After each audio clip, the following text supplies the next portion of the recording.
kuri radiyo ishaka ijwi rya rwanda freedom movement ivugira i washington dc dufite saa 10 z'amanywa n'iminota 4 isaha ya washington dc tukajya saa 4 z'ijoro n'iminota 4 isaha y'i paris n'ahandi mu burayi bwo hagati ndetse n'iwacu i kigali tukagira saa 3 z'ijoro n'iminota 5 noneho i london mu bwongereza.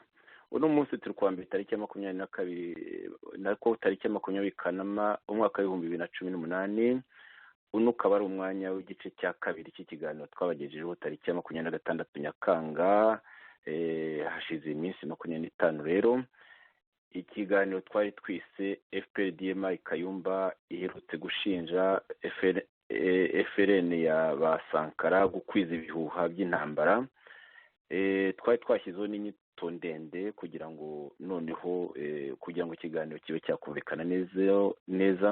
Inyito ndende twari twayigize iyi: FPRDMI Kayumba izwiho kuba kabuhariwe mu kubeshya ibya plan B, iratunga agatoki FRN ya ba Sankara yavutse ejo muri 2018, ikaba iriho igereranya na FDLR ya Baraforge Fils Bazeye mu magambo yavuze mu matangazo yatanze mu mwaka wa 2012. Muri kino kiganiro muri kumwe nanjye Joseph Ngarambe wakibateguriye, mukaba muri kumwe kandi na Bwana Jonathan Musonera, umwe mu bagize komite nkuru y'ishyaka ishakwe Rwanda Freedom Movement, akaba anayibereye mu nyamabanga mukuru wungirije. Jonathan, reka ndebe uko nagufungura mikoro noneho ndanakuruzi. Noneho rero usuhuze abari batwumva. Jonathan, mikoro irafunguye. Uraho Joseph? Uracyahumeka Jonathan? Ndashima Imana. Hashize igihe tutaganira. Nibyo rwose, nibyo, ndagushimye kuba wabashije kugira ngo utegure iki kiganiro. Twari tumaze hafi ukwezi ku buri cyumweru tudaherutse kuganira n'abakunzi bacu kubera impamvu zitandukanye z'akazi twagiye duhura nako, ingendo zitandukanye, bituma rero tutabasha gukora ibiganiro nk'uko bisanzwe. Abakunzi bacu batubabarire, bihangane kuko dufite akazi kenshi kandi tugomba gukora muri ibi bihe turi muri ubu butayu, mu ntambara itoroshye turwana n'agatsiko ka FPRDMI, Kagame ndetse n'abambari bako. Nkaba rero nshimye ko tubashije uyu munsi kongera gusubukura ikiganiro twari twakoze igice cya mbere, ndetse twemereye abakunzi bacu ko tuzavuga n'igice cya kabiri. Nkaba rero ngushimiye cyane kandi nshimira abakunzi bacu ko bakunda kwihangana. Tubasabe kujya batwihanganira kubw'akazi kenshi, baze rero badufashe nk'uko bisanzwe muri iki kiganiro, kandi Imana ibahe amahoro n'imigisha. Joseph, wasubirana ijambo. Urakoze cyane Jonathan. Ubwo duherukanye kuwa 4 tariki ya 26 Nyakanga 2018, twagejeje ku bakunzi ba radiyo yacu ikiganiro nk'uko nabo bamaze kwivuga. Twagejejeho ikiganiro twari twahaye inyito nyisubiremo, nayivuze mu kanya ko kanyisubiremo. FPRDMI Kayumba iherutse gushinja FNL ya ba Sankara gukwiza ibihuha by'intambara. Cyari igice cya mbere nk'uko umaze kubyibutsa, nanjye nabyibukije. Ubu tukaba tugiye kubagezaho igice cya kabiri. Ikiganiro rero Jonathan cyarakunzwe cyane, cyarumviswe cyane. Mu kanya ndebaho rwose cyari kigiye kugeza ku bihumbi 46 nako na 7, hafi 47. Mu kanya ndiho ndeba rwose cyumviswe n'abantu benshi cyane iki kiganiro, ndetse nk'uko nawe wagiye ubimbwira bavuga bati igice cya kabiri kizaza ryari. Noneho tudatindiye birenzeho muri rino buriro, tudatinze reka rwose tubabwire ibyo tugiye kubagezaho mu kiganiro cy'uno munsi. tugiye kwibanda ku ijambo rikomeye umwe mu bashinze RNC Jonathan Musonera, ni ukuvuga wowe turiho tuvugana Jonathan yagejeje ijambo nyine, noneho niwe nsa n'umbwira, noneho tugiye kugeza ku bakunzi bacu ijambo wagejeje ku bantu bane bari bagize biro ya RNC, bari barimo batatu bashinze iryo shyaka. Reka mbavuga amazina nihuta. Jerome Nayigiziki wari icyo gihe umuhuzabikorwa wungirije wa mbere, akaba ari n'umwe mu bashinze RNC. Harimo na Gervais Condo umuhuzabikorwa wungirije wa kabiri icyo gihe, akaba nawe ari mu bashinze RNC. Harimo Emmanuel Hakizimana umunyamabanga mukuru, umwe nawe mu bashinze RNC. Hakabamo na Corneille Minani umubitsi mukuru, umwanya wamuheshaga uburenganzira bwo kuba mu nama y'abashinze RNC. Nagira ngo rero rwose Jonathan, abantu baza kumva ijambo rirerire, haraza kubanza irya Jerome Nayigiziki wari umuhuzabikorwa wungirije wa mbere, akaba ari nawe wari uyoboye ako kanama kagizwe n'abantu bo muri biro bane, ukuyemo birumvikana ukuyemo Dr Theogene Rudasingwa wari umuhuzabikorwa mukuru, akaba yari yaratugejeje ijambo ku itariki ya 23 z'ukwa kane 2013. Ijambo twese mu by'ukuri ryadukuye umutima, akaba ari nubwo benshi harimo byinshi twabonaga. Noneho hakazamo akavuyo ka FPRDM Kayumba, nk'uko twabibonye mu kiganiro gishize. Dr Theogene rwose yinubiraga bikomeye cyane agatsiko k'abasirikare b'abatutsi bahoze muri APR, kari inyuma ya Kayumba Nyamwasa. Abenshi bakaba bari n'abadima, abenshi bakaba bari n'aba escort. Kamukoraga ikintu bita harcèlement rwose, harassment, kamutuka gakora ibiki byose, gatera ubwoba no muri biro, ariko byose bigamije kugira ngo Kayumba Nyamwasa utararetse ingeso ya DMI yashinze, bigamije yuko yigarura ihuriro. Mu by'ukuri ihuriro ryari rimaze kugera kure, rimaze kugera ahantu heza, ati n'iryanjye ngiye kurishimuta. Atuma rero abo bantu nabo bakamutumikira. Hari induru, abantu benshi bazi icyo iyo nduru yaje kugeraho, nyine yaje kugera ku itandukana ry'abashinze iryo huriro, ndetse n'ibibazo bikomeye cyane binakomeje. Haza kubamo no gukomeza ibyo bikorwa ubundi tutari tutemeraga amahame yacu, barabikomeza. Harimo ibyo twamaganaga icyo gihe, ibyo Dr Theogene yamaganaga icyo gihe, ibyo nawe wamagana mu by'ukuri. Ibyo bikorwa byo kugenda bavuga ngo hari urugamba kandi rutarategurwa, mu by'ukuri nubwo haba hari ibitekerezo rutarategurwa. Ibyo byose rero ejo bundi tuze gukomoza ku kuntu Serge Ndayizeye n'abandi n'indi mizindaro ya Kayumba Nyamwasa barimo bariya ba Dick Nyarwaya. Abantu benshi bazi Ali Abdul Karim, ariko icyo gihe twamwitaga Dick Nyarwaya, ni nako yitaga icyo gihe. Abaza kumva izina rya Dick bamenye yuko ari Ali Abdul Karim, ko afite amazina nk'ay'inkanda. Iyo mizindaro rero mo Serge Ndayizeye, Dick Nyarwaya, Ali Abdul Karim, ndetse na Jean Paul Turayishimye, muraza kumva n'abandi. Ntabwo rwose iyo tuvuze ngo ni imizindaro ntabwo dutukanye, muraza kubyumva muri ayo magambo twavugaga icyo gihe ihuriro tutaranatandukana. Amagambo twakoreshaga ndetse amwe yarakomeye kurusha ibyo ngibyo. Muraza kumva rero ijambo. Reka duhere kuri iryo jambo rya Dr Theogene. Twubushize twakoresheje ijambo rya Dr Theogene avuga cyane cyane ibyo byo kwamagana iryo tegurwa ry'igitero mu by'ukuri bitariho, bakabana amafaranga, ibyasebyaga ihuriro bikomeye, kandi bikaba byarashyiraga nyine ihuriro mu bibazo, dore ko byakorwaga nyine bikorwa n'ako gatsiko, n'umuhuzabikorwa mukuru atabizi. Aza no kubaza abantu muri biro bavuga ko batabizi, ariko bamwe bari babizi. Mu by'ukuri twaje kumenya nyuma yo kuba banabeshyaga. Ibyo bintu rero Jonathan nawe Theogene Rudasingwa yaje kubivuga yabivuze nibyibutse tariki ya 23 z'ukwa kane 2016 hashyizwe hafi ukwezi tariki ya 21 z'ukwa gatanu 2016 nawe ufata iryo jambo. Ariko mbere yo kugira ngo ijambo ryawe wagejeje kuri abo bantu bane bo muri biro turishyireho, reka nk'uko rwose mbivuze mu kanya tubanze dushyireho agapande k'ijambo rya Dr Theogene Rudasingwa we nawe nukuza kubyerekana utararyaga indimi watungaga agatoki mu by'ukuri nyirabayazana ari we Kayumba Nyamwasa.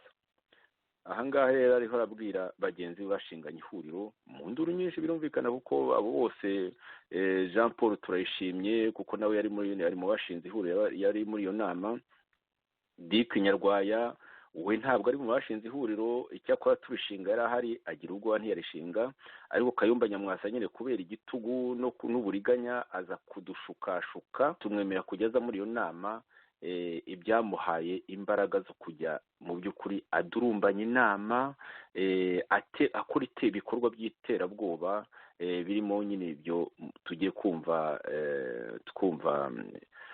Theogene Rudasingwa yinuba amubwira ati ngira icyo nkwibwira Kayumba Nyamwasa wari ukwiye guhagarika ibikorwa bya bano bantu bawe. Arabivuga yatarya indimi kandi nawe Jonathan Musonera uraza rwose kubishimangira mu ijambo wavuze hagiye gushira ukwezi Dr Theogene Rudasingwa arivuze. Reka ndatindiye abariho batwumva nshyireho iryo jambo ry'iminota 8 rya Dr Theogene Rudasingwa ryo ku itariki ya 23 kwa kane 2016. No, between me and him ntabwo bishaka intermediary. Now having said that, hari ikintu kimwe nagira ngo nsabe Kayumba, kandi ntabwo ari gishya kuri we because maze kukiroyizinga nawe inshuro nyinshi. Nakiroyizinze Patrick akiriho, nakiroyizinze nawe na Gahima byumva, and Gahima is my witness. Kijyanye n'abantu b'abasirikare bahoze muri RPF, Micombero, Urutabana, Jean Paul, Robert, undi wo nibagiwe ninde,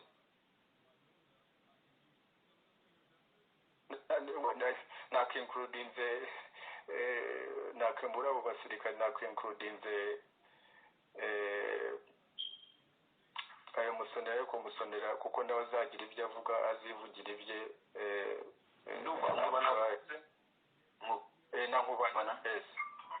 Nankubana abo bantu. And by the way, even Dick umusirikare, ariko Dick royalties ize, everyone knows them, royalties ize ziri kuri Kayumba more than anything else.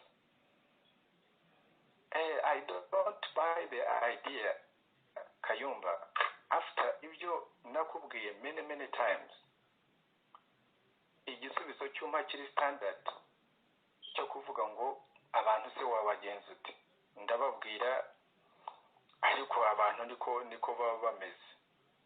Ntabwo Kayumba am old enough, nawe urabona turi abagabo bashesha kanguhe, ntabwo ari jewe nkumva Jerome, nkumva Gervais, nkumva Gahima, nkumva undi muntu bagenda on the landscape bagusebya. I swear to God nababwira ngo Jerome, stop that nonsense. Jad, stop that nonsense. Kuko ntabwo yubaka ahubwo irasenya. Ntabwo ushobora kumwumvisinga ngo nanewe prevailing over aba bantu, just to stop being disruptive muri organization, because iyi disruption ni partly sibo bonyine, all of us. By the way, navuze ibintu byinshi ne kutanga impression yuko abantu bamwe ari bo babi abandi ari bo beza. All of us twese dufite weaknesses, mfite weaknesses ubwanjye abantu bajya bampa ntuza feedback y'uko ntajya nkominika n'abantu on a person to person basis, especially mfite ibibazo nk'ibi ngibi I stonewall. Ariko ni nayo mpamvu organization nk'ingibi ifite abantu benshi no gupanga leadership, nayo mpamvu tumeze dutyo. Kuko yanze niko ibintu byo ntabishobora, nzi ko mfite Jeve ngira ngo bujya kwira yavuganye n'abantu benshi, Kayumba kwira bavuganye n'abantu benshi, Jerome nuko ni umuntu uzi ku networking, azi gukora ibintu nk'ibyo ngibyo. So aho mfite weakness you cover me, murankavaringa. Aho undi afite weakness turamukavaringa, ko twese ntawe udafite weakness, ariko each one of us afite strengths z'abandi actually badafite at all. Yes, nzi ko hari value rating for this organization abandi bantu badafite. So icyo ngicyo Kayumba nagira ngo ngusabe aba bantu birirwa basa nk'abawongoza rebellion muri organization, ubabwire ngo actually we are on the verge of collapsing under intoxication they are very much involved in.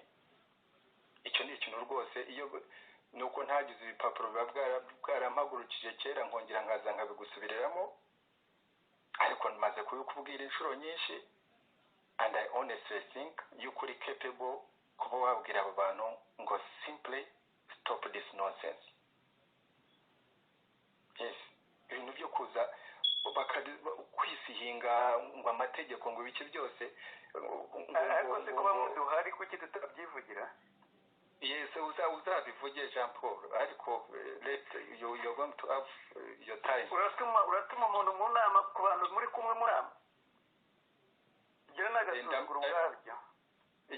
Yes, uzagira igihe cyo kubivuga kuko nagusuzuguye.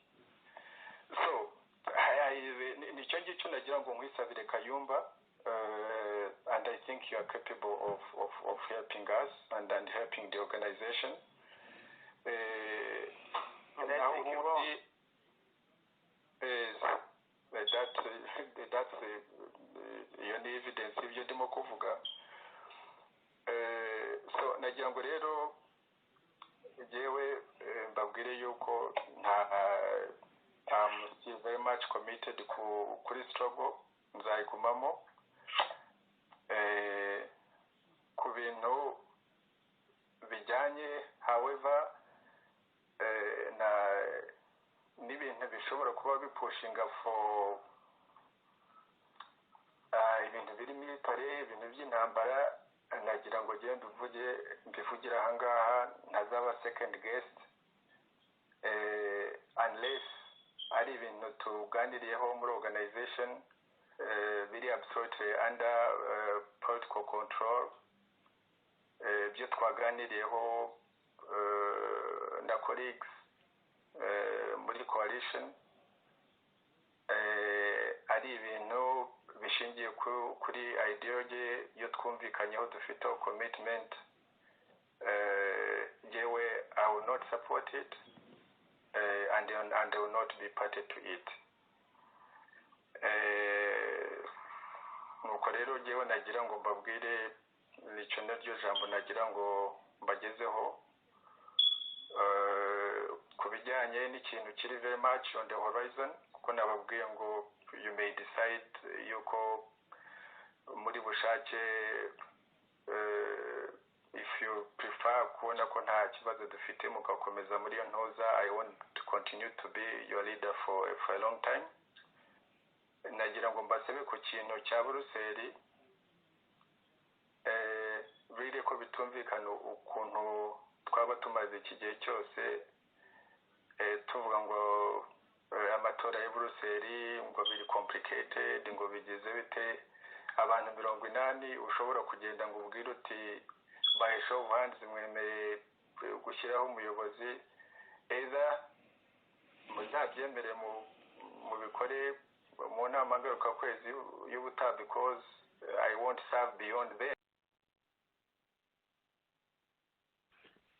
nshuti muduteze amatwi mukomeje kumva radiyo ishakwe turi muri cya gice cya kabiri cy'ikiganiro FPRDM Kayumba iherutse gushinja FNL ya ba Sankara gukwiza ibihuha. Niba nibutse gatoya uko ikiganiro twahereho nyine twamagana izo ndimi nyinshi nuko gutanga amasomo udafite autorité morale, udafite moral authority. Ibyo byakozwe na radiyo itahuka twashinze ikabohozwa ku mugaragaro. Muri icyo kiganiro Serge yagitanze tariki ya 20 Nyakanga, mbyibutse tariki ya 20 Nyakanga 2018. Ikiganiro bari bahaye inyito abanyarwanda barifuza impinduka vuba na bwangu ariko ntabwo bikorwa mu kajagari. Icyo kiganiro ni ikiganiro kigaruka ubundi buri cyumweru muri rubrique muri magazine itwa Igihe Niki. Aho muri icyo kiganiro ndumva ntabivuze neza, ni ikiganiro cya Jean Paul Tureshimye kabone nubwo Serge umaze igihe amusigariraho. Hakaba muri icyo kiganiro habamwe batumirwa bagaruka buri gihe, aribo Ali Abdul Karim, niwe Dick Nyarwaya mwumvaga Dr. Theogene Rudasingwa yavugaga Dick, nyine umuntu nawe ukora nk'abayiskote mwumvise avuga Dick ni Ali Abdul Karim. Noneho muri icyo kiganiro Serge yavuze nyine icyo kiganiro twahereyeho twamagana uko gutanga amasomo batabikwiye kandi no kugucabiranya konona opposition, kukonona urugamba twese twifuza ko rwagiye icyo rugeraho, harimo na Epimac Ntamushobora nawe nyine ukora akazi ko kubuteruzi. Jonathan rero umaze kumva iryo jambo rya Dr. Theogene Rudasingwa, byari ijambo rero ubundi ako ni agapande tutashyizeho ushize, agapande nyine gatunga urutoki Kayumba Nyamwasa kati wowe Kayumba Nyamwasa urabona ko ihuriro rigeze ahari indimuka kandi biterwa n'ako gatsiko.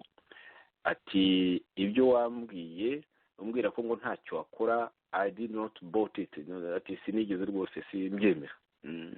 Ati nzi neza ko ari icyo wakora. Yewe numvise ari ugenda mu bayobozi akuvuga nabi, hari icyo nakora nahita mvuga nti mubihagarike. Jonathan ijambo ni ryawe, ufate rwose commentaire ngufi cyane kugira ngo noneho twumve noneho ijambo ryawe, ijambo waje kuvuga hashize hafi ukwezi kutarashira neza mu by'ukuri. Hari hafi ukwezi uruye, hari ku itariki ya 21 z'ukwa gatanu 2016. Ijambo ni ryawe Jonathan. Urakoze muvandimwe Joseph, reka none ngushimire kandi nshimire na Dr. Theogene wabashije kutugezaho aya magambo tuguma kugarukaho kenshi, kandi ni amagambo akomeye. Mu by'ukuri bagenzi bacu bananiwe kuyumva, ahubwo bahitamo kuyoboka inzira ya FPRDM Kayumba kugira ngo babashe gusenya ihuriro, bibwira ko bazarifata nk'uko Kagame yashenye FPR amaze kwica bagenzi be, agafata ubutegetsi bwa FPR amaze kwica abayobozi bakuru bari bagize FPR na RPA. Ndagira ngo kandi mbere y'uko ngira icyo mvuga kuri iryo jambo, mbanze mbwire abakunzi bacu n'abadukurikira bose ko ibi biganiro dukora ndetse twakomeje nyine kubikora kugira ngo mu by'ukuri duce umuco w'ikinyoma, urangwa n'udutsiko akenshi tuba tubeshya abantu kandi dushaka gufata ubutegetsi mu buryo bw'uburiganya butagendeye ku kuri, butagendeye ku gusana imitima y'abo babeshya ko bareberera. Icyo kinyoma cyagaragaye mu by'ukuri tumaze igihe gito dushinze RNC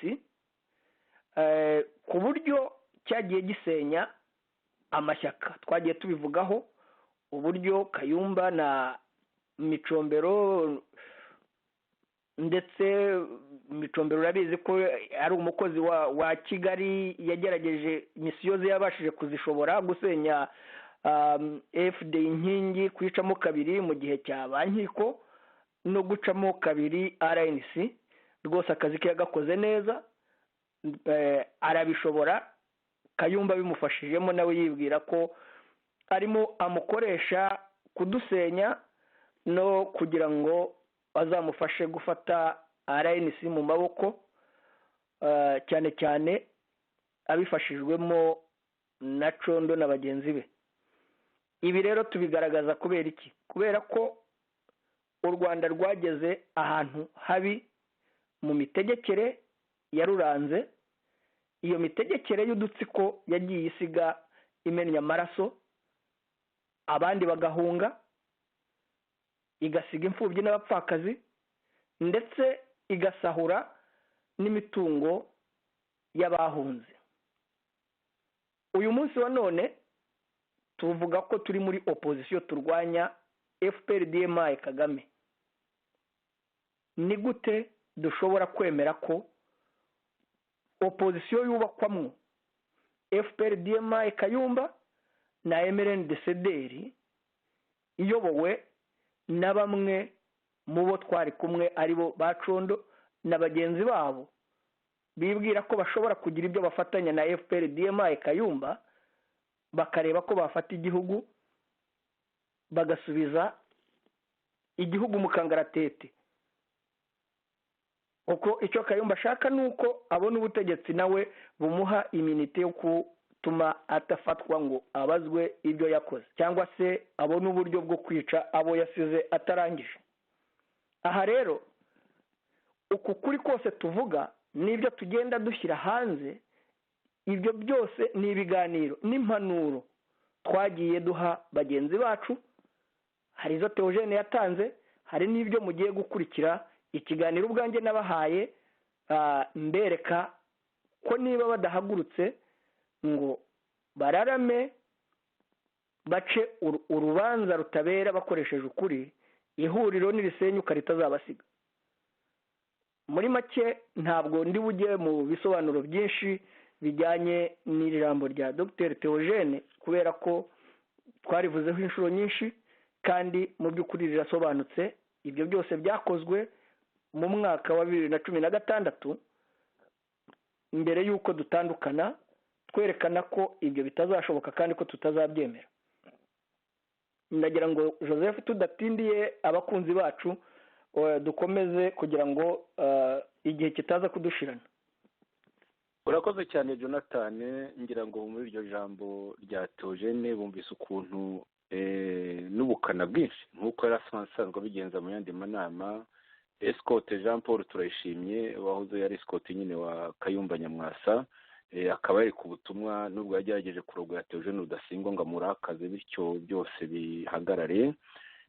Theogene yaje kugenda, twagomba gukora indi nama ya kabiri yo kugira ngo nyine twige biriya bibazo byinshi yari yashyize aho ngaho, ibibazo bikomeye cyane bikomereye ihuriro nyarwanda twashinze. Avuga ati rwose ati iri hafi gusenyuka, ihuriro hafi gusenyuka, arabyivugira neza. Ati rero nimurebe icyo mukora mwese, nimurebe icyo bikora. Nabwiye Kayumba Nyamwasa ntiyagira icyo akora. Ibyo yambwiye ntabwo ntabyemeye na gatoya, byabaye uhenda abana. Noneho Jonathan Musonera, habayemo nyine abo bantu bane baravuga bati reka dufate misiyo kugira ngo tumve ibintu uko bimeze, bityo ariko urakomeza ukababwira. Kuri iyo tariki ya 21 z'ukwa gatanu 2016 hagiye gushira ukwezi kumwe, Theogene nyine aho avuze yari amagambo akomeye cyane.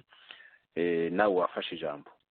Mbere y'uryo jambo ryawe, abo bane bari baje nyine kugira ngo bumve buri wese yagize igihe cye cyo kugira ngo aganire nabo. Nanjye ibyo byambaye, ariko uyu munsi si byo turi bwumve. Icyo gihe iryo jambo ryawe rikomeye wabagejejeho, wagejeje kuri kuri Jerome Nayigize iki wari uyoboye abo bane, kuko niwe wakurikiraga mu nzego, niwe wakurikiraga Dr Theogene Rudasingwa. Jerome Nayigize iki rero ariko niwe utangira nyine avuga icyabazanye, n'abandi hari ibyo bagiye bavuga bikeya ariko ntabwo turi bubyumve uyu munsi. Turumva ijambo rya Jerome Nayigize iki avuga icyabahuje ku iyo tariki ya 21 z'ukwa gatanu 2016, hasigaye gusa amezi 2 n'icyumweru kugira ngo dutandukane neza dushinge New RNC.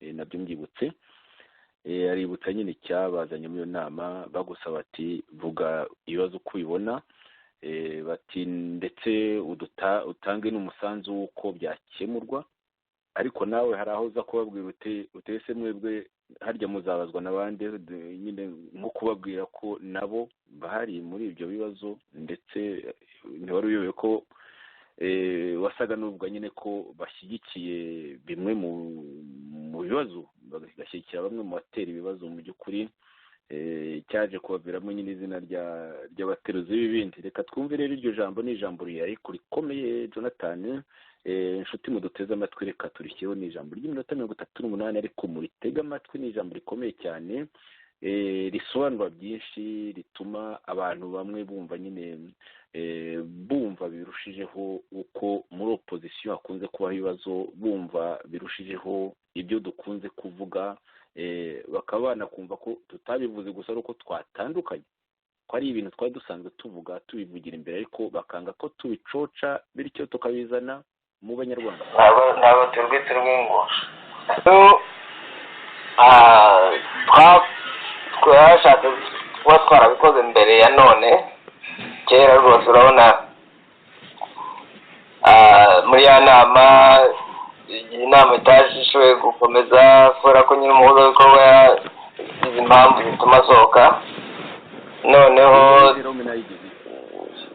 muduha homework yo kuvuga ngo nimugende murebe ukuntu twazongera tugahura, iyi nama igakomeza.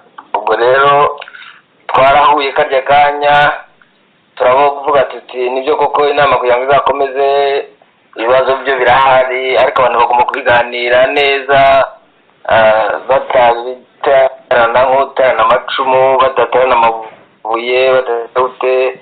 Ibyo bibazo tubiganire, tubishakire umuti. Organization zose kugira ngo zikomere, zikure, zisagambe, bibi biterwa n'ukuntu babona ibisubizo by'ibibazo bahura nabyo buri munsi. Nta organization zahura n'ibibazo, ahubwo uko abayobozi b'iyo organization babona ibisubizo by'ibyo bibazo nibyo biteza iyo organization imbere. Ubu rero dufite ibibazo umuntu atavuga wenda ko ari ko byaturutse mu ijuru cyangwa se ari ibintu bidasanzwe, ni ibintu bibaho, bishobora no kuba n'ahandi. Uko tuza gusubiza kubonera umuti bino bibazo nibyo vraiment byerekana ihuriro, aho rishobora kugera, kandi ihuriro si ibiti, ihuriro si imiyaga, ihuriro si impapuro, ihuriro ntabwo ari amagambo, ihuriro rwose ni twebwe, ihuriro ni abantu barigize. ubwo rero twarateranye turavuga tuti reka tuzagane na buri muntu wese, noneho tumusabe ko nawe adutera inkunga muri iki kintu. we umuganda wa buri muntu wese tuwufate, byose tubishyire hamwe, bibe nka cya gitekerezo cy'umusaza watumiye abana sinshaka kugisubiramo, wenda cyazatwara umwanya. bose akabatuma inkoni etc, akazishyira hamwe, agaha umuntu ngo na zivune, buri wese bikamuranira, ariko buri wese yamusubiziye, akabasaba kuyivuna, buri wese akayishobora. ubwo rero turi hamwe ntawazishobora, dutandukanye umuntu wese yatuvuna uko nako twavunika uko byoroshye cyane. nicyo gituma dushaka gushyira nyine ibitekerezo bya buri muntu hamwe, tukareba ukuntu twabikoresha kugira ngo nyine dukomere, twubake ihuriro nk'uko twabitangiye ihuriro ryarakuze ryarasagambye rimaze kugera kure of course rifite ibibazo nk'uko n'izindi za organization nk'uko nabivuze nyine zifite ibibazo. Ubwo rero niyo mpamvu iduteranyije twifuze kuba twarateranye mbere biratunanira nitwe twabuze biri kubera nyine gahunda imirimo isanzwe hari n'igihe twari twahanye gahunda bazana no muri weekend ishize biratunanira nitwe nkanjye n'igihe wabuze cyane wenda ne kubikira no ku bandi nk'aho igihe kinini yari iki. None tugize amahirwe uyu munsi vraiment ejo twari mu nama kugeza hafi mu minwi mu gitondo twatangiye kare cyane ariko kare nyine nanone ni relative bitewe n'umuntu aho atuye. Nk'ubu igihe twatangiye ari saa moya ariko Corneille we hari saa 11 za mu gitondo. Ubwo ni ukukwereka ko nashimira iyi groupe yose commitment twagize uyu munsi tukanawe tugushimira. None rero ubu tukaba tugusaba ngo fatakanya urabona ikibazo nk'uko umukuru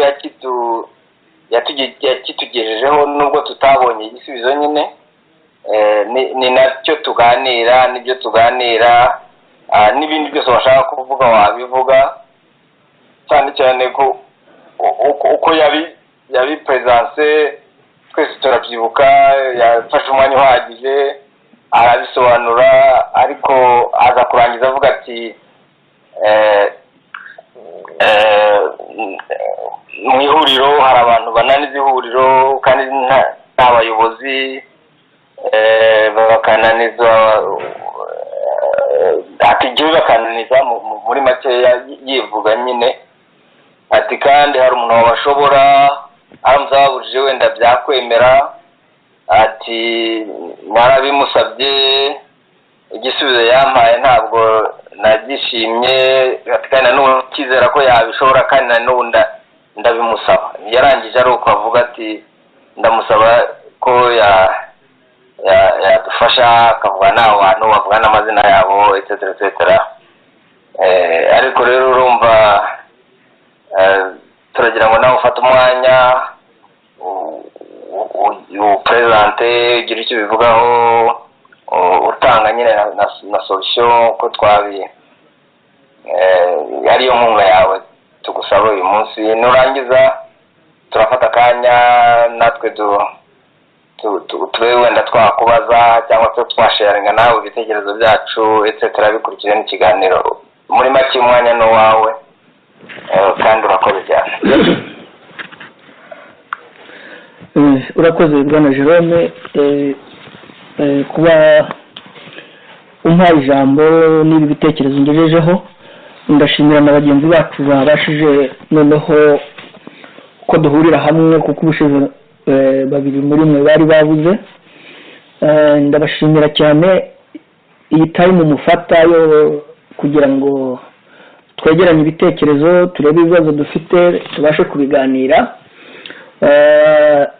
kandi nkabashimira n'impungenge mutewe n'ibibazo so kuvuga ngo no kubabwira nkaho mutabizi ibibazo murabizi. Ikindi nta uburyo turi buganiremo n'ubundi ni uburyo nk'ubwo n'ubundi umuhuzabikorwa mukuru yari yatugejejeho nk'abashinze ihuriro. Nta nubwo ikiriya kibazo kizakemukira muri iyi nama, ikiriya kibazo kizakemukira aho cyatanzwe niho kizakemukira. Ikishimishije gusa kugira ngo duhure namwe ndifuza kugira ngo kubera ko abenshi muri mwe nta nubwo amateka ya FPR muyazi, nta nubwo amateka y'intambara ya FPR muyizi. Twahuye kuriya duturutse imihanda yose dushinga ihuriro ariko mu by'ukuri sinzi niba hari wabazi amateka yayo kundusha kuko njye nayibayemo ndi muto kandi mba mu ntambara yayo kurinda irangira. Imibereho twabayemo rero ni imibereho ikomeye, ari nabyo nshaka kugira ngo mbere y'uko tunaganira ku kibazo cyangwa se ku bibazo umuhuzabikorwa mukuru yatugejejeho, nubwo iyi nama turimo atariyo igomba kurangiriramo ibibazo bizasubiraho byatanzwe, ni naho tuzavuga ibintu byose uko biteye. Impungenge mufite zo gutinya ko ibintu byavugirwa hariya, ndagira ngo nzibamare, kuko bitavugiwe hariya ahubwo ntibizakemuka, ntabwo bishobora gukemuka. Igomba gukemuka ni uko hariya ni mu rugo iwacu, ni twebwe twubatse iri huriro, ni natwe dufite kurirekura rigasenyuka cyangwa se kurikomeza tukaryubaka. Niba duterana amakofe tukateranira mu mbere, tukarangiza dusezeranye ko tugiye gukomeza ihuriro uko twarishinze. Ibyo rero nta handi bishobora gukemukira uretse hariya, kuko nta n'impamvu yo gutuma abantu bakozinga ibibazo ngo nibarangiza n'ibijya kuvugwa bagire impungenge z'uko bigomba kuvugwa. Tugomba kubivuga uko biri n'inkomoko yabyo, kuko ni ibintu bimaze igihe kirekire.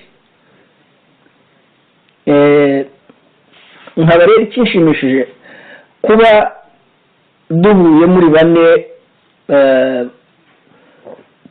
mu bantu bagize biro,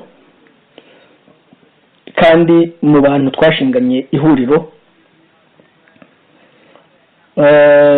Ikibazo nababaza gusa nuko muri iriya nama twagejejwe nk'abashinze ihuriro, ibyo byose nubwo mutubaza namwe mwari mukeneye abababaza icyo mutekereza ku byo umuhuzabikorwa mukuru yatugejejeho, amanama uko yagiye akurikirana. Ariko icyo si cyo ngendereye, icyo ngendereye ni ukugira ngo ngewe mbahe uruhande rwanjye ibyo nabayemo, kuko ibi bintu mbimazemo igihe. Nagiye biganira na bamwe muri mwe, cyane cyane Jerome ubwo yazaga mu Bubiligi twarahuye, bimwe nabimubwiyeho kandi bisa nk'ibyo umuhuzabikorwa mukuru yatanze hariya. Nanjye kandi nari mfite impungenge. Mu by'ukuri rero igitumye nshaka kugira ngo duhere mu mateka ya FPR nuko mu itangira ryayo ry'intambara ya 90 yahereye mu kwica abayobozi bakuru, ihera ku mukuru wayo n'abamwungirije, bikomeza bityo.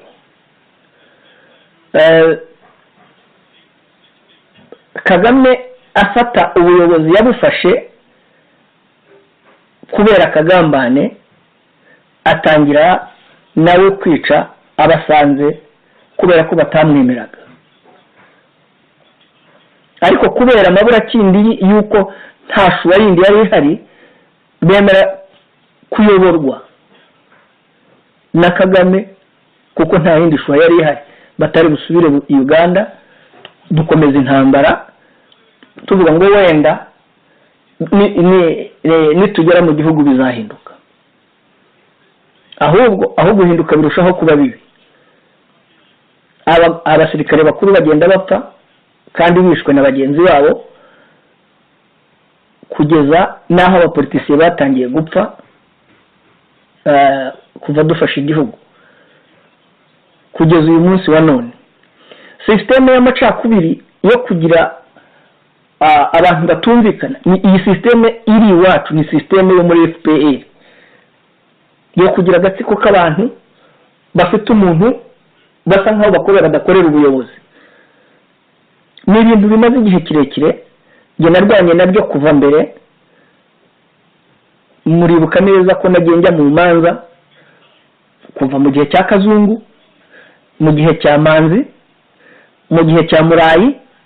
Ibi bibazo byose nagiye mbivuga, maybe wenda ntibisobanukirwe cyangwa ntimuntega amatwi, ahubwo nkasigara nkaho jewe ari gukozinga ibibazo, ariko Imana nsenga ikajya abo nagiye mbereka n'ibyo nagiye mbereka byose bikarangira bamwe bajya i Kigali, abandi bashinga amashyaka yabo, abandi ari ibihuriro nk'uko nari narabibabwiye. Ibi bibazo nagiye muri South Africa mbiganira na Kayumba, ndamwereka ariko aba bahungu nk'uko Theogene yabivuze yabatubwiye barimo barasenya ihuriro kandi bavuga ko ari we bakorera, nta wundi muntu bumva mu ihuriro. Rero aka gatsiko k'abatutsi b'abasirikare nimba utagakomakomye witegure ibibazo bizavuka mu ihuriro, kuko bamaze kuzunguruka ahantu hose bavuga ko ari we bakorera, kandi wowe ntabwo bahagarika kandi ripoti zikugeraho. Urabona bizagenda bite? Ati none se ubona byagenda bite? Navuga nti wowe uzabatumire, utumire Theogene, utumire Gahima, noneho kwa jewe nari mfite evidence z'abo bahungu z'amagambo bavuga, urwango bafitiye Theogene na mukuru we, hari record z'ibyo bintu.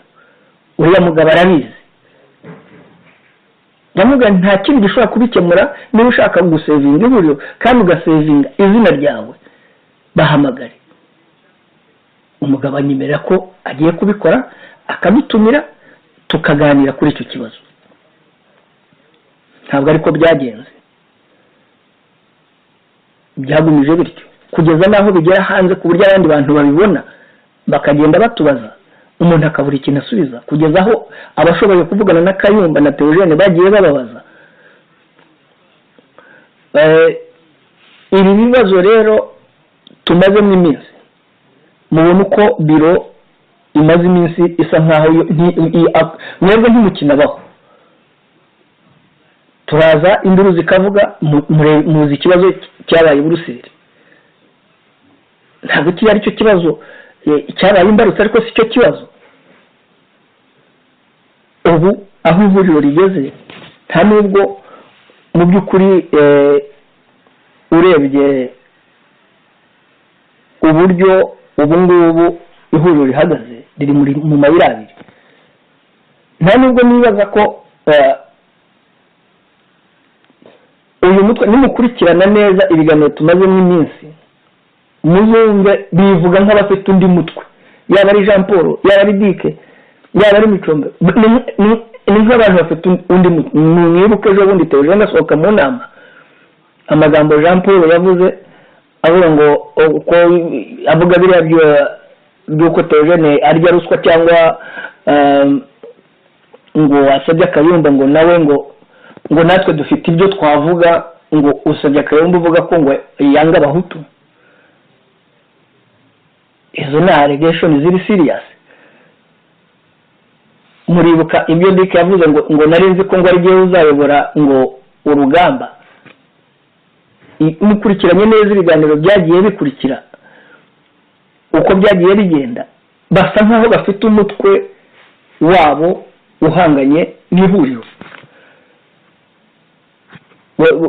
Murebe iki kibazo cya Kanyombya bundi mu Bubiligi, umuntu kuzinduka n'inama itari yaba akagenda ajyanye ariko record yo gufata amajwi, mukabona nk'ibintu byoroshye, kandi mwarangiza mukabona uko Kayumba ubwo yahise yandika asabira ibihano Edouard.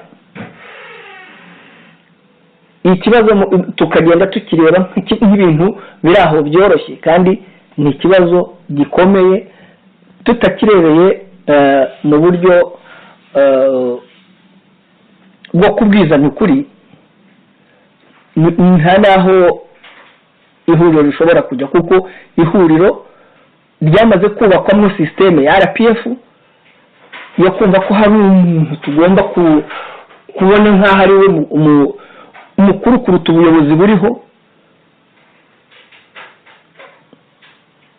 Ibi bintu ni ibintu mukwiye kurebera bugufi cyane, uko iyo ngewe nitegereje mbona musa nkaho mubona ko ari nk'abatutsi babiri bahanganye, mugatinya gushyiramo akanya karenge cyangwa se kuvuga uko ibintu mubibona. ariko njye mbabwiza ukuri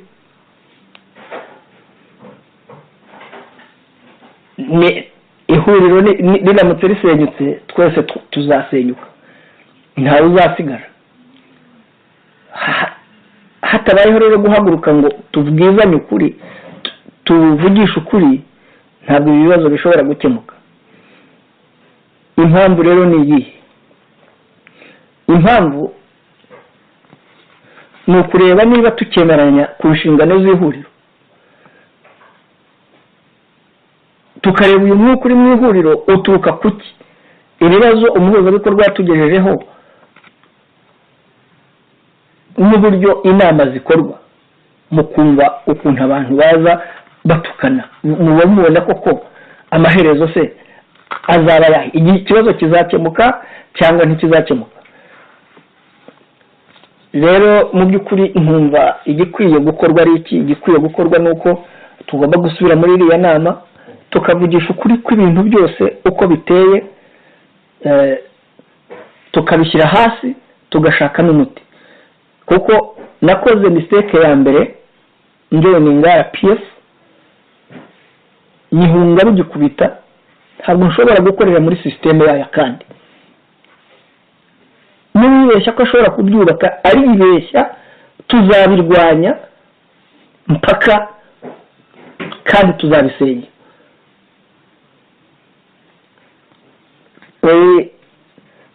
Ndagira ngo mukurikire neza, murebe mu gihe cy'amatora ya Murayi, uriya mugabo yari yavuze ngo ndavuga Kayumba ngo bashyireho Murayi, bagerageza no gusaba Alex ngo akuremo kandidatire. Alex namubwira nti nta mpamvu yo gukuramo kandidatire, niba hariho amatora ni amatora, niba ari ukunoma nibavuga ko amatora atariho banone umuntu, ariko kuvuga ngo ukuremo kandidatire kugira ngo uwo bifuza ko ajyaho, ibyo ntibiri bushoboke. Ni naho havuye ikibazo cyo kugira ngo umuhuzabikorwa avuga ngo rwose ngo sinzajye muri ayo matora. Murabyibuka ni kera muri 2013 ndarengaho njyayo. Kubera iki? Kubera ko ahanini ntabwo muba muzi situation yahari ukuntu biteye. Ntabwo nagiye ngiye gutora cyangwa ngiye kugira gute, ariko kuba byonyine bari abahungu b'abasirikare bashaka no gufata ihuriro uko bashatse, baraturebaga bakadutinya kuko turaziranye, bituma amatora agenda neza. Na Micombero yaratoresheje arayemera ko yagenze neza, abyandikira ihuriro. Nyuma y'icyumweru kimwe yandika avuga ko turi intore na regisi wacu, aradutuka. Ntihagira n'umwe wandika ngo anavuge. Kubona umuntu atinyuka kwita bagenzi be, yanasanze mu ihuriro ngo dukorana na Nziza, biracecekwa, tubifata dutyo. Kuva icyo gihe Micombero yaranagiyeho nawe ubwe anomwe, nta matora abaye. Biba ngombwa ko agira Alex urwango nanjye nangarambe ku buryo burenze uko mwebwe mutekereza. Yanandika ko ngo yagerageje kudukumira ngo biramunanira. Ibyo byandiko byose birahari. Condo yarabizi cyane kuko icyo gihe yari mu nama y'inararibonye niwe wahoraga muri izo manza. Ejo bundi hagiye kubaho amatora yo mu Bubiligi, Kayumba yongera gusaba ko ngo intara zose ngo inyinshi ngo zirimo abahutu ngo bashobora gushyiramo umututsi. Njye namuje ariko upimisha icyo abatutsi, nino kuvuga ko Alex ari umututsi. Ibyo yari yabisabye ko ari we ujyaho. Yagerageje kureba uburyo antandukanya na Alex, amwumvisha ko agomba gukorana na ba Micombero. Alex arabyemera. Alex yarabimbwiye, arambwira ati ntabwo bizakunda. Ndamubwira nti okay, niba ufashe mission suicide okay genda. Jewe ntacyo bimbwiye, ariko ibyo uzakoreshwa ntabwo uzabishobora. Ndamubwira nti kandi nari ngufitiye ibanga ry'uko uza mu Bubiligi waje mubo mukora niba benshi kuri Inkotanyi uri umututsi. Ibyo ni ibintu byambwiye kuva kera. Hanga turamenye umuntu tuvuka hamwe, ntuzigere usobanura uwo ndiwe, uzaba unyicira akazi. Ndavuga nti urapfa kutazabikoresha kwitwaza ko uri umututsi ngo wumve ko ari wowe ugomba guhabwa faveri z'abatutsi. ntabwo no n'igihe ubikangisha nk'umuhutu ushaka kumuhutaza ngo uri umututsi ntabwo nzakorohera. icyo nacyo kiba ikindi kibazo, ari naho hakomoka urwo rwango rwa Alex. kubera iki? kuko narabasobanuriye navuga no, umureke amatora abeho, utsinze atsinde. niba noneho mushaka kujya mugabana imyanya bishingiye ku moko, amatora ni muyareke, mujye mwicara mwumvikane noneho muvuga ngo tugiye kugabana aba namwe tugabana aba. Imyenda biba ari bwo buryo bwihurira, ariko byijya mu matora kandi ngo noneho bigaruke ngo kubera ko ngo aha hari abahutu benshi, kuba baba abahutu benshi bakora ibikorwa byiza icyo si cyo kibazo. Ikibazo ni uko baba benshi bakora ibikorwa bibi. niba baba abatutsi bari benshi bakora ibikorwa byiza, icyo si cyo kibazo mfite. nyuma Alex uko yagiyeho mwarabibonye, icyo gihe baranambwira ngo ndamenye sinzajya muri ariya matora. ndavuga ntayo nzajyamo, ari wowe ari Micombero ari Rutabana ntimuzigera mukandagira hariya. ndabyemera. amatora yagiye mwabonye ko Rutabana na Micombero aribo bagiye gutoresha, ari nabo basabiraga Alex kwirukanwa mu ihuriro hatarashira n'amezi 5. none ubu nibo bapfumbatanye barimo bateza akaduruvayo mu ihuriro. ibyo byose mukabirebesha amaso mukagira ngo ni ibintu byoroshye. uko ibintu byubakwa gahoro gahoro nibwo biba bikiguri, mutakibashije gusunika uwo mwagasunitse ubu ngubu ngo mumubwire muti have dutesheranye hakiri kare. Jerome narabikubwiye ubwo wazaga kutubwira ubutumwa, ndakubwira ntari ko abahungu b'abatutsi bafite ikibazo. aba bahungu b'abasirikare niba mbeshya uri muri iyi nama, narabikubwiye hari ikibazo. gusa icyo nzi cyo nuko ntabwo nzigera mborohera na gato. nta muntu n'umwe ushobora kubaka systeme ya RPF hano mu ihuriro ngo bikunde.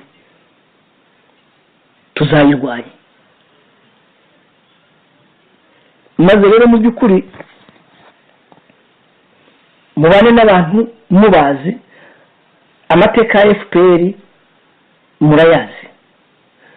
uyu mugabo turi kumwe niwe wari umukuru wa DMI muri FPR kuva dutangiye urugamba. nta kintu na kimwe atazi ku byabaye muri baba mu bayobozi baba mu basirikare, nta na kimwe atazi. systeme iri hariya ayifitemo uruhare kuyubaka, arayizi neza. rero ntabwo mfite ikibazo na Kagame, mfite ikibazo na systeme yose. ntabwo ndwanya Kagame, ndwanya systeme ya RPF kuko ni uburozi. Kagame ashobora gupfa hakajya undi bagakomeza systeme tukaguma gupfa ko dupfa. ntabwo rero ibyo bishoboka. maze rero mu by'ukuri twumvikane mwabagabo mwe, iyi nama jewe navukiye mu Rwanda, nakuranye n'abahutu, niganye nabo, nasangiye nabo, twakoranye ibyiza dukorana ibibi, ntawe ntazi mubo tungana no mu banduta. nta muntu rero ushobora kumbwira ngo jewe ndabazi nzi uko twakuranye. data n'abajyaga ambwira atamo kose abamwimbwa n'abagabo narakuze ndabibona.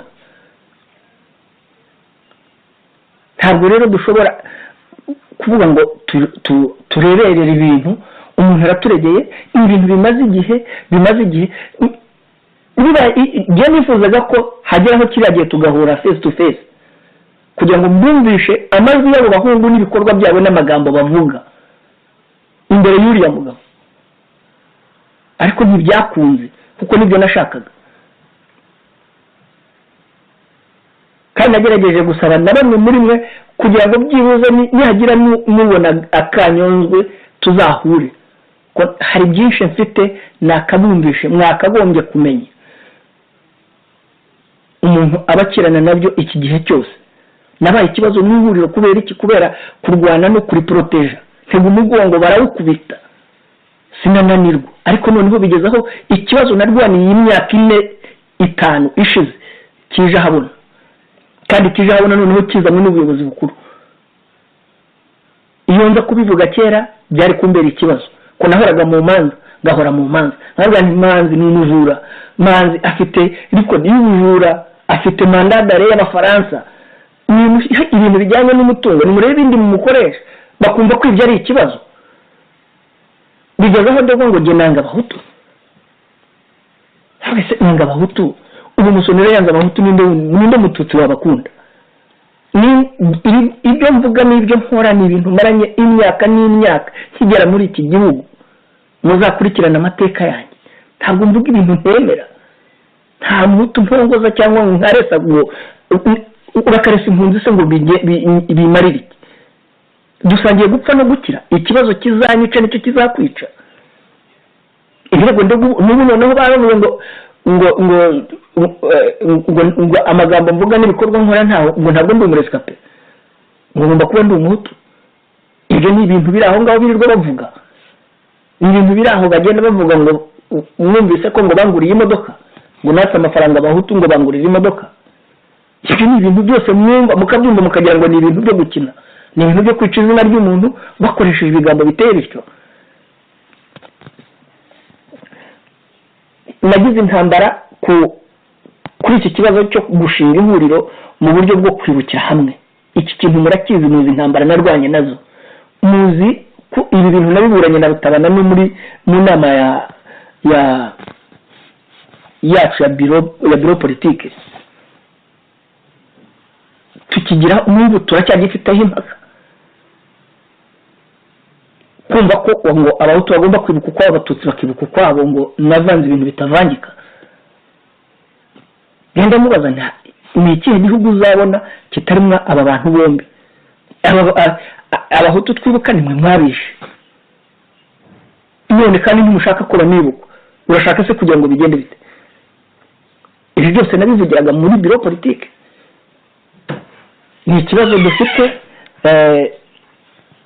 kitatworoheye mu buryo bw'imyumvire uko abantu bashaka kumva ibintu byabo cyangwa se kubitwara mu buryo bwabo ni ibibazo nagiye mpura nabyo noneho baranatinyuka bakaza no kwitahuka umuntu w'umukadire wa RNC agatinyuka kuvuga ngo ntiyemera ko abahutu n'abatutsi bibukira hamwe ibyo bintu tukabyumva ntitunabyamagane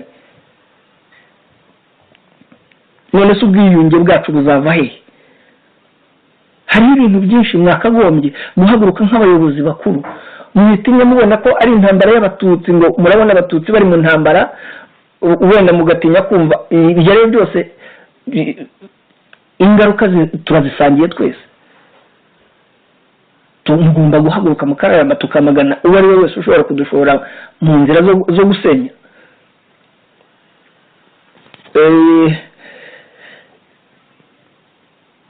kandi ibi byose bishingiye hehe bishingiye mu bintu bya sisiteme ya RPF yo guhora hariho umuntu wumva ko yakagombye kuba ari we usa nk'aho ari we nyiri ihuriro ari we dukorera ari we tugomba kuregera ibibazo bibaye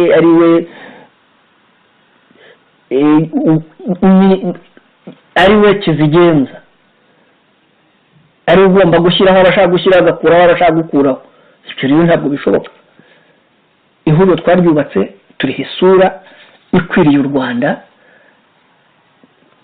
ntabwo dushobora kwemera ko ihuriro rifata indi sura itari iyo twaryubakanye ihuriro rimaze kugera ahantu buri munyarwanda wese aryiyumvamo atarebeye ku bwoko even n'abari mu gihugu bazi ko ari ryo rizabatabara none se tuzabatabara dute niba dushobora kugira ubwoba bwo kugaragaza ukuri ngo tunakwamagane ahubwo ihuriro rigira amahirwe ko bifite abatutsi nubwo bavuga ngo ndi ikihebe ariko ndi ikihebe kuri kwanjye ndi ikihebe kuko ntawe ushobora kwemera ko agira uwo arenganya ngo abantu batinye ngo kubera ko ngo uko byagenze muri RPF abana b'abatutsi b'abanyarwanda baje muri RPF intambara igitangira bishwe ndeba abasirikare bagiye bicwa ndeba ubu se ko nduzi ibi biri aha ngaho ngubu baduha imbunda byagenda bite ntibaba baraturangije none abantu ngo barubaka igisirikare, icyo gisirikare kitubakiwe muri organization bikorerwa mu mpande aho ibintu bitazwi, ni igisirikare nyabaki ko dufite uko twumvikanye uko igisirikare kizubakwa n'uko inzego z'umutekano zagenda. Bwana Cono ndakubwiye maze igihe nirukanka mu basirikare ba XFR, naganiriye na benshi, hari n'abandi benshi nagiye nganira nabo, mbabwira nti turi abasirikare bahoze muri RPF, ni byiza ko twahura tugatekereza uburyo tuzubaka igisirikare kirwanya iriya leta, ariko noneho giha chance twese hamwe kuzagira igisirikare twese twibonamo, kuzagira inzego z'umutekano twese twibonamo. Ibyo bintu nabibwiye Kayumba ndi muri South Africa, ambaza uko mbitekereza, mu igishushanyo cy'uko mbitekereza n'uko mbibona.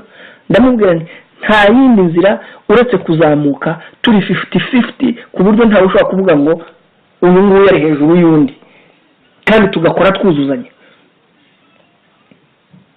Narangije ibintu bisa nkaho bisigaye aho ngaho, arafata nkubana muramuzi, nkubana ari hariya kubera iki, nkubana n'umwicaye dayeri, n'umwicaye wo mu rwego rwo hejuru, ufite yisha abantu murama, yica umwagoronome cyangwa yica fiyanse we, aranabifungirwa, aratoroka, baramutorokesha arahunga, none arahiga ngo wamuhe imbunda natwe yaturasa. Ubwo si ibyo ngibyo urumva umuntu yashobora kubyubakamo ate? Kubaka hejuru y'ibintu by'abantu bahiga kwica bagenzi babo. Ubu se ko turi aha ngaha turi muri ibi bihugu, umuntu yarahagurutse akavuga uko abona ibintu n'uko abitekereza, tugashakisha umuti. N'abagabo nimureke dusubire aho twatangiriye ihuriro, twicare hasi turebe niba tukemeranwa ku nshingano z'ihuriro, abatazemera bacu kwabo, abazemera tuzikomeze. Cyangwa se umuntu yemera amakosa yakoze ace bugufi, yumve ko akwiye kureka, akumva ko ari igihangange, ngo abantu bashobora kumujya inyuma gusa. Abahutu niyo bajya bavuga ngo FPR yagize Kanyarengwe, nabana Kanyarengwe ntiyigeze asuzugurwa muri RPF, nabana Kanyarengwe yageze i Kigali bamwicara agezeyo na bagenzi be. Ariko ndababwiza ukuri, twebwe ubu ngubu n'uwo bakwibeshya, uretse ko ntanatekereza ko bari bakwibeshya ngo baramukoresha, bamwica ataragera n'i Kigali. Maze rero mwabagabo mwe, muhaguruke, ibyo jyewe mbabwira mfite byinshi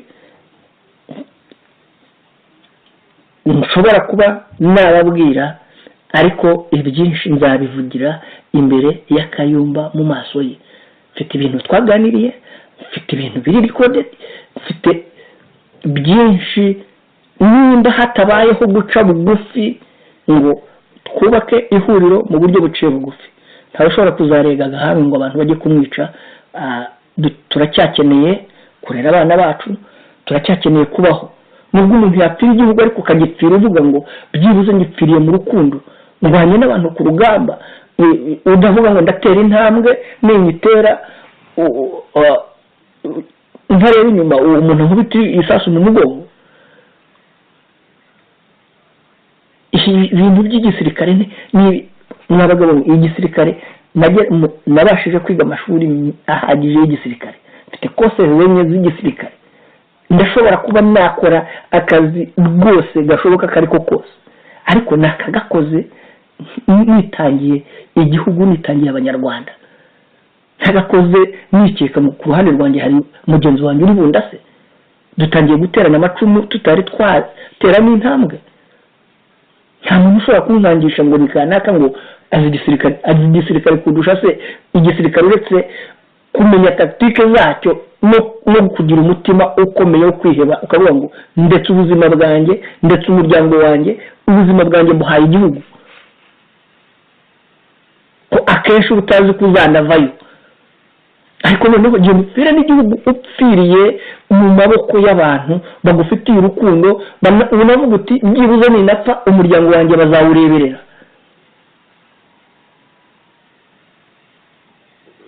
inshuti muduteze amatwi mukomeje kumva ikiganiro cy'igice cya kabiri, ikiganiro twaye nyito FPRDMI. Kayumba iherutse gushinja FNL yaba Sankara gukwiza ibihuha. Habayeho gutanga amasomo kwinshi bikorwa na Serge utanazi n'ibya gisirikare na busa, kandi upfa kuvuga ibyo bamubwiye akabivuga uko abonye. Bityo rero tukaba mu kiganiro cya mbere twakoze tariki ya 26, ikiganiro cyakunzwe cyane kikarebwa n'abantu benshi cyane. Muri icyo kiganiro twaragiye twibutsa yuko FPRDMI Kayumba nta masomo ifite yo gutanga, cyane cyane ko ndetse no muri abo bashinze FNL bikunze konanira bikunze kwiyitiranya, no muri abo bayishinze harimo abavuye muri RNC muri Afurika y'Epfo, bayigaye nyine ibikorwa yagiye ikora byinshi cyane bimeze nk'ibyo. Mbese umuhuzabikorwa mukuru Dr. Theogene Rudasingwa tugejejeho ku itariki ya 23 z'ukwa kane 2016 ibyo. Undi mu bashinze ihuriro ariwo Jonathan Musonera turi kumwe muri kino kiganiro yahise ashimangira hashize rwose hafi ukwezi, tariki ya 21 z'ukwa gatanu 2016, ni ukuvuga ko twari dusigaje amezi abiri gusa n'icyumweru kugira ngo dutandukane, kuko abo ngabo Jonathan ndumva uriho unyumva, abo wabwiraga ntibumvise, ahubwo wenda nibyo wanaheraho warababwiye.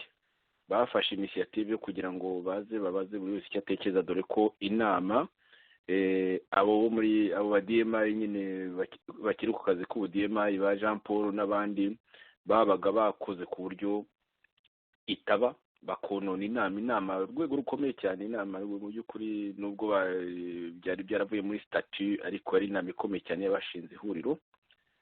Hari hateganyijwe inama ya kabiri itarigeze. Ijambo ryawe Jonathan, hashize rero imyaka ibiri yose, irenze uvuze iryo jambo, kandi iryo jambo nk'uko nawe uryiyumviye ni ijambo rifite inyigisho nyinshi cyane, ni ijambo rihuje n'ibibazo biriho.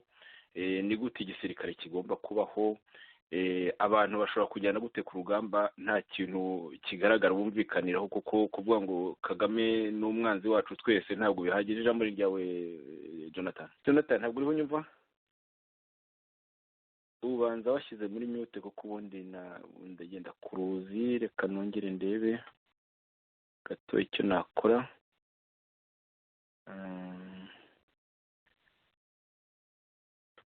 Kandebe icyo wakora. Waba none uri nyumva Jonathan? Ndakumva neza Joseph, uranyumva wowe? Ndakumva neza, uretse ko niyo mvuga byisubiramo kubera nyine wenda za headphones zawe, ariko nako niwo ugiye kuvuga ntako washyira muri mute, wenda n'igihe uyishyiramo. Urakoze cyane Joseph. Ijambo ni rya. Ntabwo ndi buvuge ibintu byinshi, kuko iki kiganiro kirivugira ubwacyo. Gusa icyo navuga ni uko abanyarwanda bakwiye gukurikira neza ko ibyo tuvuga atari ibintu by'uko twatandukanye, ahubwo ni ibintu twari dufitemo ibibazo tukiri kumwe. Iki gihe twarimo dushaka umuti, gusa ikibabaje ni uko abo nabibwiye bahindutse abagambanyi. Aho gukemura ikibazo bibwira ko bazafatanya gusahura ihuriro, nyamara kandi ibyo nababwiraga ko rizabasenyukira hejuru niko byagenze. Ihuriro twaryubatse ku gitekerezo cyo kureba ko abahutu n'abatutsi dushobora gushyira hamwe tukaba twatabara igihugu kigeze ahaga. Ahubwo abo bose bari biteguye ko bazadukoresha nyuma bagasahura ibyo tumaze kugeraho nk'uko twari tumaze kuryubaka, wenda bakibwira ko byabafasha gukuraho iriya leta. Ariko nk'uko mubyumvise mu kiganiro twagiranye, mu by'ukuri ni inama nabahaga, naberekaga impungenge mfite, naberekaga sisiteme ya RPF uko FPRDMI Kayumba yayubatse, akoresheje kariya gatsiko k'abasirikare. Hari byinshi ntavugiye muri iyi nama, hari byinshi mfite, ndetse byagaragazaga bamwe muri abo basirikare uko bakorana na Kigali, na Kayumba ubwo arabifite, nyamara kandi ntibyamubujije kuguma kubakoresha. None ubu abenshi muri bo bakaba bari i Kigali, usigaye ukitanga ripoti ni Micombero, nawe ni uko ntacyo ihuriro rigikora gihagaze aho ngaho, naho ubundi n'ibyo bavuga byose n'iki byose biba biri i Kigali, n'amanama bakora aba ari i Kigali. Ibyo nabyo wenda nawe igihe kizagera nawe yitahire, kuko nta kibazo afitanye na sisiteme. Nkaba rero mu by'ukuri nta kintu kirekire ndi burenzeho, gusa icyo ngarukaho ni uko tutazahwema kugira inama opozisiyo niba koko ishaka gukemura ikibazo igihugu cyacu gifite cy'imyaka myinshi, niba koko ishaka gutabara abanyarwanda ikabakura mu kaga k'amacumu ariko itabasubiza mu kandi kaga k'amacumu, cyangwa se ngo dusimbuze ubutegetsi, ubundi butegetsi bubi buzongera bukica abanyarwanda, bugasubiza abanyarwanda mu buhunzi, bugasiga imfubyi n'abapfakazi. Ibyo nibyo twamagana, ni nako kuri tuvuga, ndetse no gukumira iki kintu cy'irondakoko, cy'irondakarere cyamaze kuba umuzi mu banyarwanda, ndetse no gukumira iki kintu cyo guhora abantu batinya kwemera ibyabakorewe, cyane cyane ndavuga jenoside yakorewe abatutsi yaravuzwe, iremerwa kandi yarabaye. Twatangaje jenoside yakorewe abahutu, ariko n'ubu abenshi usanga babivugira mu matamatama, kandi iyo jenoside yarabaye, abayikorewe barahari, abayikoze abayiteguye n'abashyize mu bikorwa barahari, ariko ugasanga abantu bo muri opozisiyo baratinya kubivuga. Kubera iki? Kubera ko bahetse Kayumba, umwe mu bayiteguye, anayishyira mu bikorwa afatanije na Kagame n'akandi gatsiko k'abo basirikare. Ibyo rero turabivuga kuko tubona ko ikizakiza u Rwanda cyangwa se ikizubaka u Rwanda ari ukuri konyine kuzatabara abanyarwanda, kandi buri wese akishyira mu mwanya w'undi, tukabasha gufatana mu mugongo, tukazakiza igihugu, u Rwanda rukareba ko ruzagira agahenge ko kuticana cyangwa se kutaba mu buhunzi. Joseph, wasubirana ijambo, ndumva nta kindi nakongera. Urakoze cyane rwose, ndumva ikiganiro gishoje neza cyane. Cyari igice cya kabiri cy'ikiganiro FPRDMI Kayumba iherutse gushinja FNL ya Sankara gukwiza ibihuha, aho tumaze gukoresha amagambo yavuzwe na Dr. Theogene Rudasingwa n'amagambo yavuze na Jonathan Musonera hashize nk'ukwezi, ubwo yose hamwe ayo magambo hashize imyaka irenga 2, amagambo yavuga kuri icyo kibazo, ku bibazo by'imikoranire muri organisation politique, ibibazo by'imikoranire mu mashyaka, n'ibibazo by'umwihariko ibibazo byo kujya ku rugamba, ko byose bisaba gutegurwa kandi ntibibe mu maboko y'agatsiko akenshi usanga gashingiye ku irondabwoko, nk'uko dukunze kwamagana FPRDMI ya Kayumba, FPRDMI ya Kagame na MRNDCD irangajwe imbere mu ihuriro na Bacondo, abakunze no kwiyita imfubyi za Habyarimana. Inshuti mwari muduteze amatwi, rero ikiganiro cyacu kirangiye hano.